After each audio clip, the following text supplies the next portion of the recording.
All right, real Cowboys fans, I need you to listen closely, and I mean really listen, because something is in the air, something is shifting beneath the surface, and if your football senses are even halfway awake, then you already know this ain't just another offseason.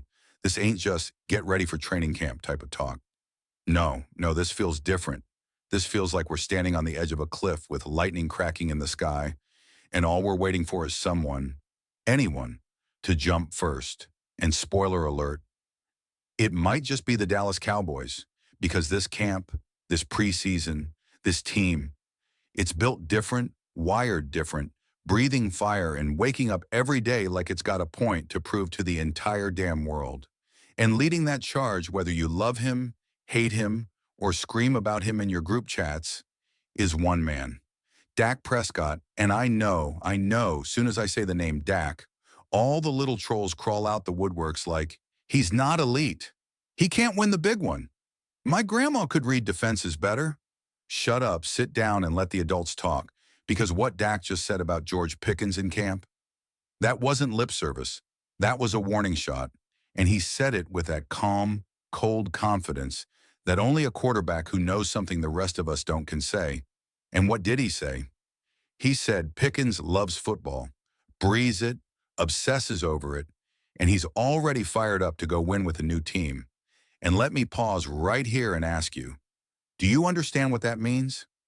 Do you get what happens when a wide receiver who's been shackled by inconsistency, Justin Fields, Mason Rudolph, a scrambly Russ, finally gets handed a top 10 quarterback who wants to build with him, wants to feed him the ball, and wants to shut everybody up with violence through the air?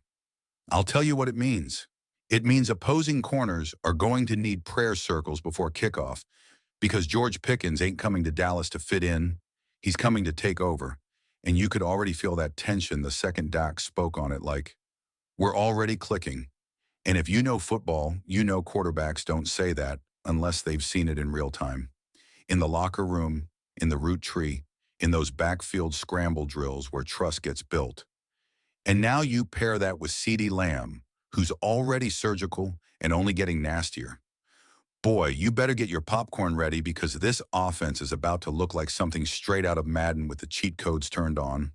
And while we're talking about it, yeah, I hear the run game crowd in the back. Run the damn ball. What about Pollard?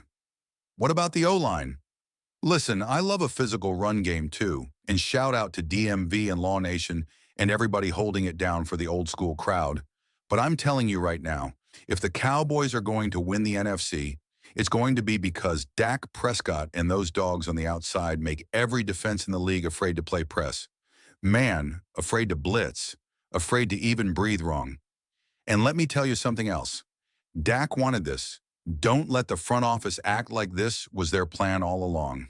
Nah, this was Dak telling the powers that be, give me a dog, give me a real one who wants smoke every play. And they delivered with Pickens. And I've said it before and I'll say it again. When a quarterback gets the weapons he personally asked for, watch out, because now there's ownership, there's buy-in, there's chemistry, and there's urgency. And speaking of urgency, let's pivot to the most slept-on but absolutely pivotal storyline in the entire Cowboys season, Tyler Guyton. Because while everyone's watching the wideouts and the drama and the defense, the whole damn operation might hinge on whether or not this kid is ready to protect Dak's blindside. And yeah, I said it. Because left tackle ain't just a position, it's the gatekeeper of the quarterback's health, his confidence, his rhythm, and if Guyton doesn't rise, this whole tower starts to wobble and I'm not sugarcoating it. Last year he was raw, tossed into the fire with zero seasoning, no plan, and a line coach that, quite frankly, didn't set him up to succeed. But now, it's different. New coaching, new scheme, real mentorship, off-season work with Big Duke, hours in the film room, building not just his body, but his brain for battle. And I believe it's coming together. I believe we're going to see that second-year leap because the potential is there. The feet, the hands, the strength. It just needs consistency, and if he gives us that, if Guyton stabilizes that left side, this offense can go from pretty good to unstoppable because then you've got Dak standing tall, eyes scanning, Pickens on one side, CD on the other, and oh, you want a double? Cool, here comes Ferguson or Tolbert sneaking underneath, and suddenly you're cooked. And just when you think we're done, let's swing it to the other side of the ball, because this camp battle might be the most chaotic, competitive, and explosive of them all. The defensive end spot opposite Micah Parsons. Because Micah's role? Set in stone, certified game wrecker, but that other edge rusher spot? That's a dogfight. We've got Sam Williams, who's been teasing breakout potential but hasn't fully put it together. Dante Fowler, who's got the experience and got paid. Marshawn Nealand, the physical freak from last year's draft who might just punch his way into a starting role. And then there's the dark horse, Donovan Okaruaku, who I've been telling y'all is low-key terrifying on tape. Toolbox full, bend, technique, motor. He's not just next up, he might be now. And this rotation battle, it's going to come down to camp reps and preseason violence, and someone's going to get left out. Someone's going to be the odd man out, and it might be your favorite player, so don't get too comfortable, because this edge room is stacked like a Royal Rumble, and there ain't enough snaps to go around. But let me now bring it all home with the wild card. The guy who holds the keys to whether this defense stays steady or becomes a certified wrecking ball. Matt Eberflus, and I need you to lean in for this. I've watched his tendencies, I've studied his tape. Four-man rush, drops 7, barely blitzes, plays it safe, tries to win on discipline and leverage. And that might have worked in Chicago when your roster was Swiss cheese. But this is Dallas. This is primetime lights. This is blood in the water. And this personnel, this is built for chaos. You've got Micah, Osa, Fowler, Donovan, Thomas, Nealon, Diggs, Bland. You've got weapons that can flip a drive in 2 seconds.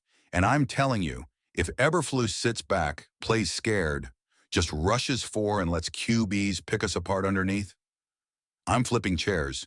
You've got to let these boys hunt, send the house on 3rd and long, confuse protections, disguise coverages, and let the wolves loose. Because with this kind of personnel, if you don't send pressure, you're wasting it straight up. And I don't think he will. I think he's going to adjust.